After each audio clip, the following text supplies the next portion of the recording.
ओम नमो भगवते वासुदेवाय नमः। ओम नमो भगवते वासुदेवाय नमः। ओम नमो भगवते वासुदेवाय नमः। তুমি অভিশপ্ত হয়েছিলে সনত, সনাতন, সনক আর সানন্দন ঋষির দ্বারা। এখন তারাই তোমাকে মুক্তির পথ দেখাবে। ओम नमो भगवते वासुदेवाय नमः। মা, আমি আসছি মা। ओम नमो भगवते वासुदेवाय नमः। ओम नमो भगवते वासुदेवाय नमः। ओम नमो भगवते वासुदेवाय नमः। ओम नमो भगवते वासुदेवाय नमः। ओम नमो भगवते वासुदेवाय नमः। ओम नमो भगवते वासुदेवाय नमः। আপনারা ধন্য শ্রী লক্ষ্মীনারায়ণ। আজ আবার প্রমাণিত হয়ে গেল যে সংসারে এমন কিচ্ছু ঘটে না যার কোনো কারণ নেই।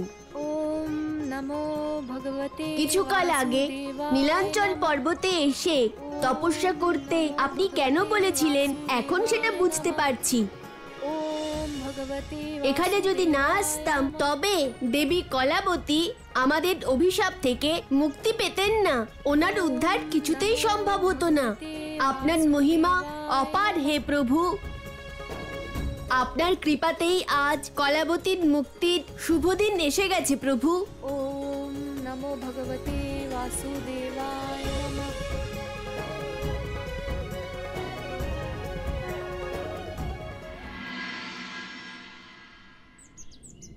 মা, মা, মা,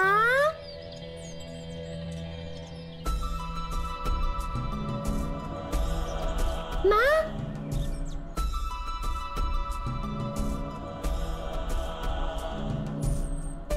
মা, মা,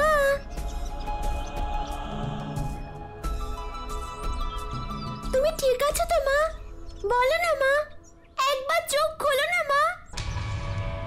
মা, চোখ খোলো না মা, চোখ খোলো না মা, মা চোখ খোলো। মা, মা, আমাকে ছেড়ে তুমি যেতে পারো না মা। তুমি চোখ খোলো মা, তুমি চোখ খোলো। মা, মা ওঠো না মা। নারায়ণ নারায়ণ। হে প্রভু, দেবী রাধার এই কষ্ট আমি আর সহ্য করতে পারছি না। এবার আপনাকে কিছু একটা করতে হবে প্রভু। যদি আপনি শীঘ্রই কিছু না করেন তাহলে এই অনর্থকে আটকানো কঠিন হবে প্রভু। কারণ দেবী রাধা কোনো সাধারণ কন্যা নন প্রভু। আজ রাধার কাছেও এই দুঃখটাই তার পরীক্ষা। এই দুঃখের সময় সে ইঙ্গিত পাবে তার শক্তি স্বরূপা হওয়ার। এই দুঃখ রাধাকে আরো শক্তিশালী করে তুলবে। এখান থেকেই পথ প্রশস্ত হবে তার নতুন জীবনে। তাই আপনি বিচলিত হবেন না। মা, যদি কেউ মনে করে যে তোমাকে আমার কাছ থেকে কেড়ে নেবে তাহলে সেটা তার ভুল। সংসারের কোনো শক্তি আমার মাকে কেড়ে নিতে পারে না। না দেব, না দেবী, আর না পরম অবতার শ্রীকৃষ্ণ। নিয়তিকে ফিরিয়ে দিতে হবে আমার মাকে।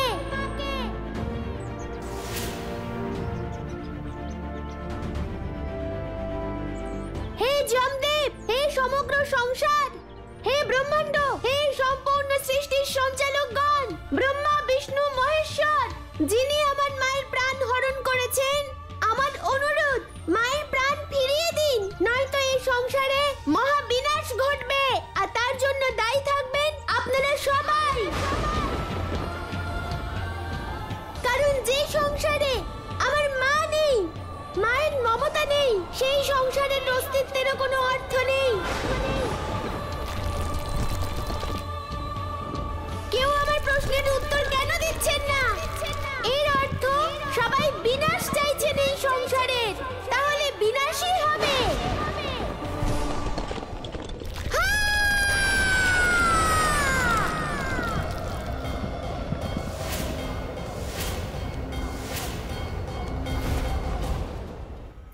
নারায়ণ নারায়ণ। হে প্রভু, যার ভয় পাচ্ছিলাম তাই হলো। দেবী রাধার ক্রোধ ওনার ভেতরে থাকা ভদ্রকালীকে জাগিয়ে তুলেছে। এবার এই সংসারের কি হবে প্রভু? ভদ্রকালী এবার শান্ত হবেন না প্রভু। এবার 10 দিন সাক্ষী হয়ে থাকবে এই সংসারের বিনাশের।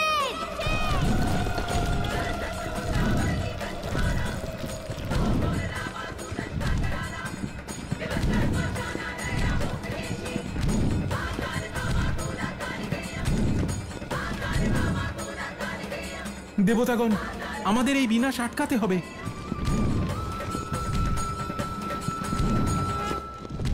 যদি আমরা সব দেবতারা গিয়ে ওনার কাছে প্রার্থনা করি, তাহলে হতেও পারে ওনার ক্রোধ শান্ত হয়ে যাবে আর সৃষ্টির ভারসাম্য হারানো থেকে বেঁচে যাবে। আপনি ঠিকই বলেছেন, আমাদের যেতে হবে।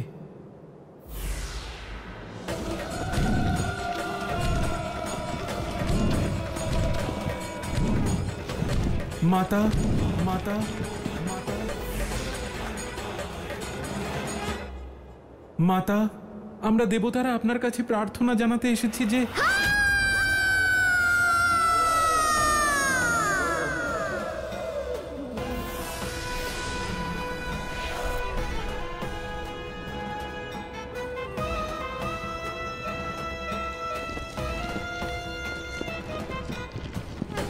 হঠাৎ এমন ভূমিকম্প হচ্ছে কেন?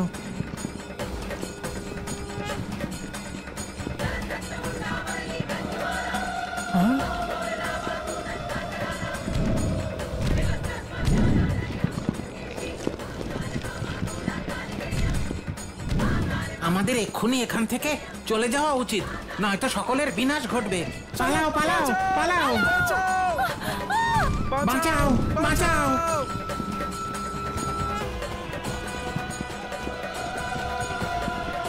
আজ সংসারের বিনাশকে মাতা কালীর হাত থেকে আমার আরাধ্য পরম অবতার শ্রীকৃষ্ণ ছাড়া আর কেউ রক্ষা করতে পারবেন না, কেউ না।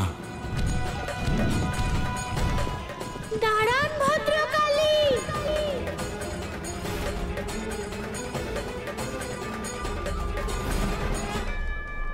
হে ভদ্রকালী, এই বিনাশ লীলা থামান। এই বিনাশ লীলা থামবে না, ততক্ষণ থামবে না যতক্ষণ না আমার মা ফিরে আসছে। দেবী, যা হয়েছে তা বিধির বিধান ছিল, আর বিধির বিধানকে বদলানো যায় না। আমি কিচ্ছু জানি না, কোনো বিধান আমি মানি না। আমি শুধু আমার নিজের মাকে জানি। আমি মানি কেবল আমার মায়ের মমতাকে। আমি মায়ের মমতা ফিরে পেতে চাই। আমি আমার মাকে আবার ফেরত চাই। আর যদি এরকম না হয়, তাহলে সংসারে কারোর জীবন সুরক্ষিত থাকবে না, এমনকি পরম অবতার শ্রীকৃষ্ণ তোমারও নয়।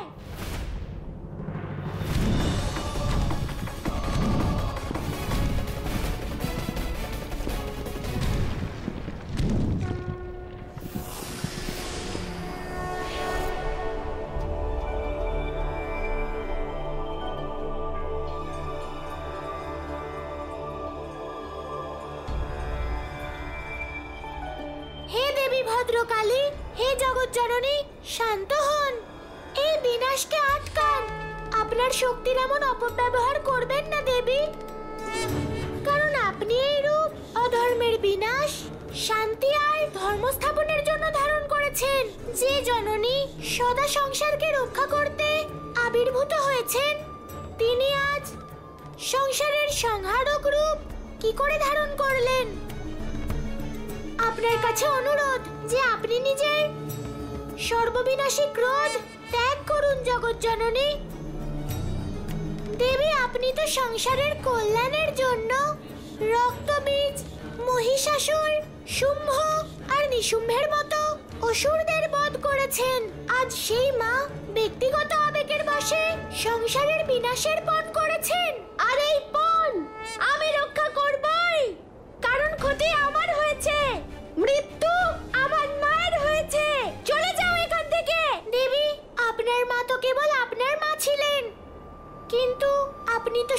জগৎ জননী। আর মায়ের ধর্ম হলো সৃজন, সংহার নয়। আর মা কখনো প্রতিশোধ নেন না, বরং ক্ষমা করে দেন। মায়ের কাছে এলে সন্তানের ভয় দূর হয়, কিন্তু এখন তো মায়ের ভয়ে সন্তানেরা পালাচ্ছে। মায়ের কেমন ছবি, এ মায়ের কেমন রূপ দেবী?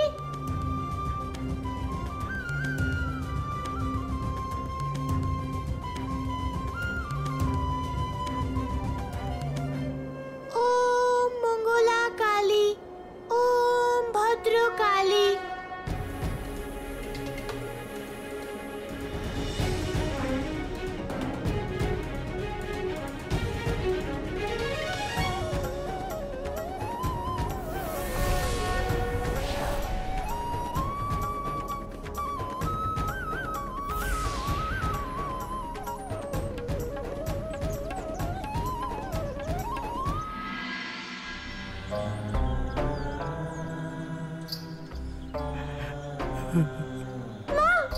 মা যেও না মা, আমাকে ছেড়ে তুমি যেও না মা। মা, বাবা বলো না মাকে আমার সঙ্গে কথা বলতে। মা চলে গেলে আমরা কি করে থাকবো মাকে ছাড়া? দেখো না আমার সঙ্গে কথা বলছে না।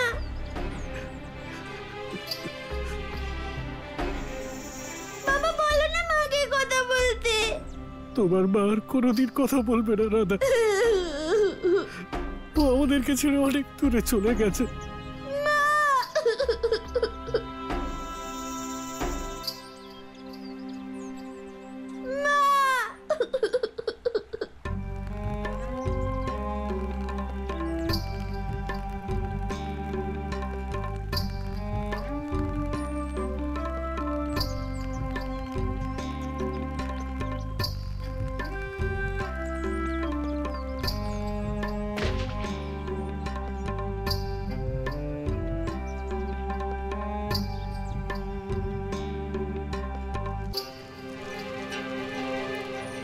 বৃষভানু মশাই, আপনি এত ভেঙে পড়লে রাধা মাকে কে সামলাবে?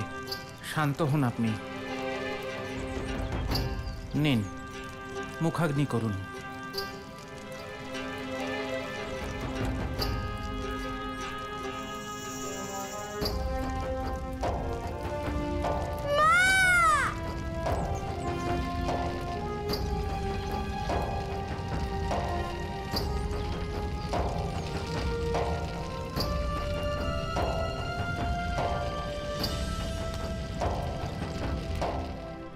হে পরম অবতার শ্রীকৃষ্ণ, আপনি আমাদের জ্ঞানকে সঠিক ব্যবহার করেছেন।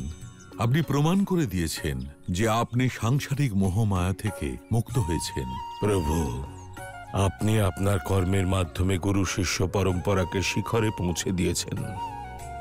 সাংসারিক অবগুণগুলিকে বশীভূত করে প্রমাণ করে দিয়েছেন যে আপনি সঠিক অর্থে কর্মযোগী। আপনি সংসারকে এটা শিখিয়ে দিয়েছেন, যদি সঠিক অর্থে জ্ঞানের অনুসরণ করা যায় তাহলে মানুষও ভগবান হতে পারে। এর সাক্ষাৎ উদাহরণ আপনি, মানব রূপেই পূর্ণ ভগবানের রূপ। আমরাই সৌভাগ্যশালী যে আপনার মতো শিষ্য পেয়েছি। হে প্রভু, আমাদের প্রণাম গ্রহণ করুন।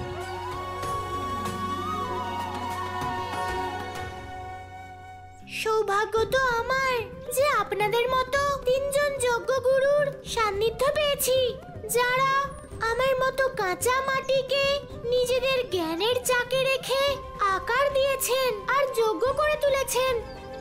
জ্ঞানের আলোর দ্বারা আমার জীবনকে আপনারাই তো উদ্ভাসিত করেছেন। এবার আমাকে কি করতে হবে সেই আদেশ দিন। এখন আপনি সমস্ত বিষয়কে জয় করেছেন, সম্পূর্ণরূপে ভগবান হয়েছেন। অতএব ধর্ম সংস্থাপনের জন্য আপনাকে এখন কর্ম করতে হবে। এবার আপনাকে সুদর্শন চক্র ধারণ করতে হবে।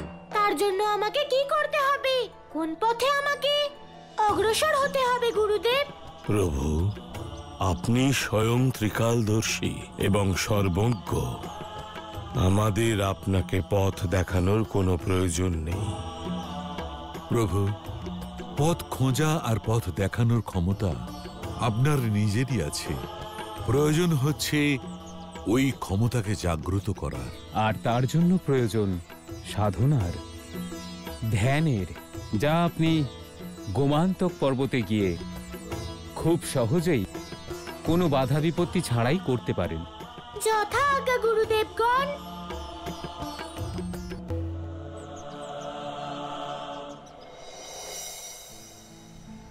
ওম হরি শরণম, ওম হরি শরণম, ওম হরি শরণম, ওম হরি শরণম, ওম হরি শরণম, ওম হরি শরণম, ওম হরি শরণম, ওম হরি শরণম।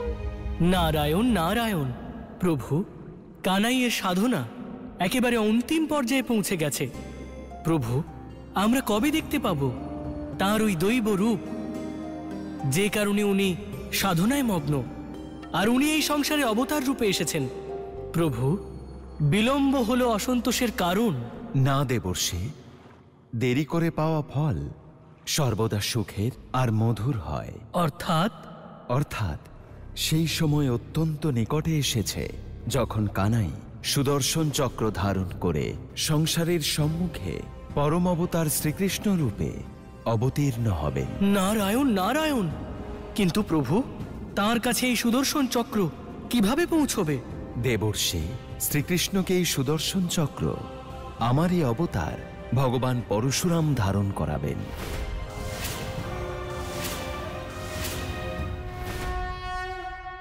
নারায়ণ নারায়ণ। তাহলে তো ওনাকে এই বিষয়ে অবগত করাতেই হবে প্রভু। আপনি চিন্তা করবেন না, উনি স্বয়ং আসবেন।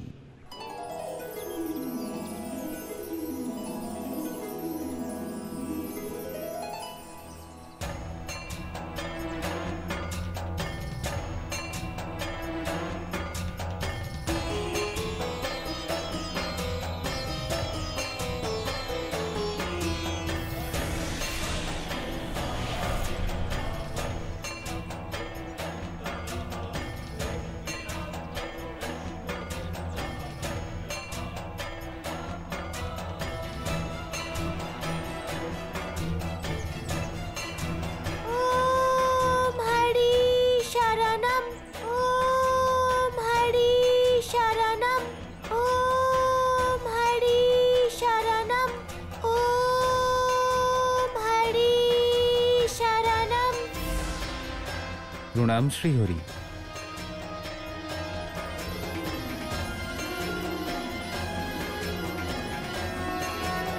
ভগবান পরশুরাম বিষ্ণু লোকে, আর তাও এত দিন পরে। কিন্তু ওনার এখানে আসার কি প্রয়োজন থাকতে পারে? আমাদের জানতে হবে। ওনার এই প্রকার হঠাৎ আসার পেছনে অবশ্যই কোনো বিশেষ কারণ আছে দেবরাজ। হে আমার পূর্ণ রূপ শ্রীহরি, আপনি আমাকে কেন স্মরণ করেছেন? আমাকে আপনার কি প্রয়োজন প্রভু? হে পরশুরাম, আপনাকে এই সুদর্শন চক্র ধর্মের স্থাপনা হেতু আমার পূর্ণ অবতার শ্রীকৃষ্ণকে প্রদান করতে হবে। কারণ এই যুগের সঞ্চালন সেই করবে। এ তো আমার জন্য সৌভাগ্যের ব্যাপার প্রভু, যে আমি আপনার সঙ্গে আপনার পূর্ণ রূপেরও সেবা করতে পারবো।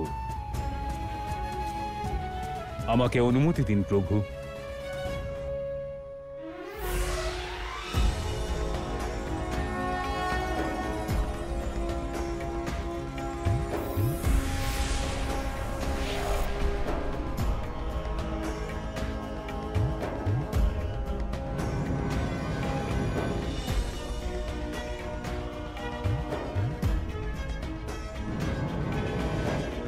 হে সুদর্শন, আসুন আমার সঙ্গে, প্রস্থান করুন।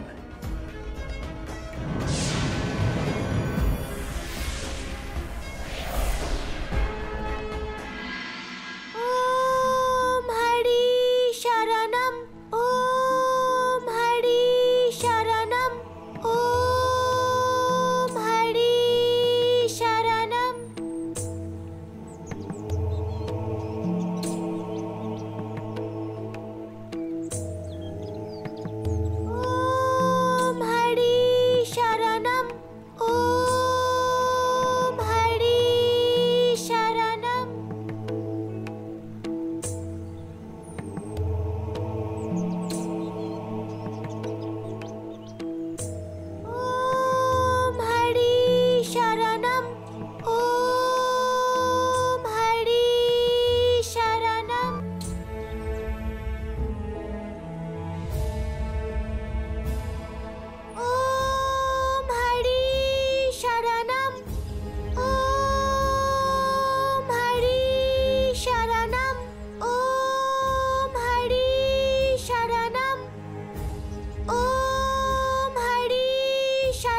হে পরমাবতার শ্রীকৃষ্ণ, ধ্যান থেকে জাগুন প্রভু, আপনার তপস্যা পূর্ণ হয়েছে।